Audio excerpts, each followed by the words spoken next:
Prince Harry is facing an estimated legal bill of around £1 million after losing a High Court challenge against the government over taxpayer-funded security while he is in the UK. The Duke of Sussex had taken the Home Office to court after it cut spending on his personal security, with the 39-year-old claiming the decision, made in 2020, could put him at risk.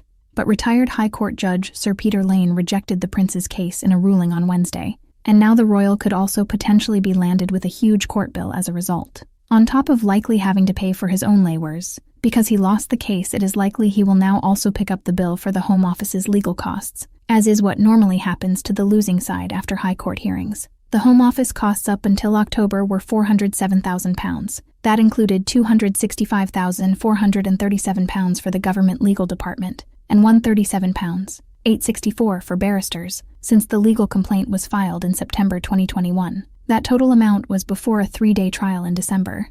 It's not clear how much Harry is likely to pay for his own legal team, but it's known he hired the high-profile law firm Schillings International along with 4 barristers. With his own costs and the Home Office's combined, it's believed Harry's legal bill from the High Court challenge could reach £1 million, according to estimates from. He could be saved from the cost if he wins an appeal to the ruling, which he has said he will lodge. Harry took legal action against the Home Office after being told he would no longer be given the same degree of publicly funded protection when in the country. The decision by the Executive Committee for the Protection of Royalty and Public Figures, RAVEC, had singled out the royal and treated him less favorably, his lawyers argued. The cutback was announced after Prince Harry and his wife, Meghan Markle, decided to step back as senior members of the royal family as they bid to become financially independent. But Judge Lane rejected the Duke's case, concluding that RAVEC's approach was not irrational nor procedurally unfair. In his 52-page partially redacted ruling, the judge said Harry's lawyers had taken an inappropriate,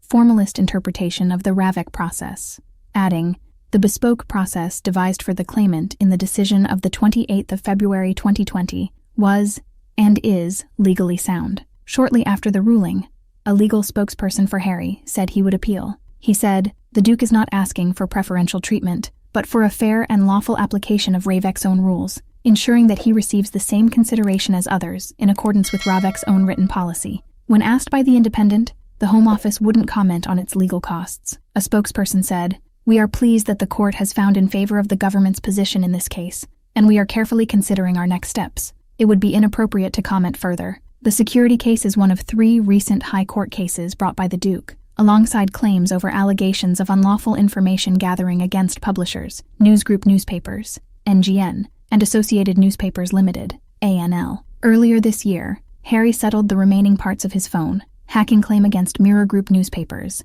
with the royal receiving a substantial payout.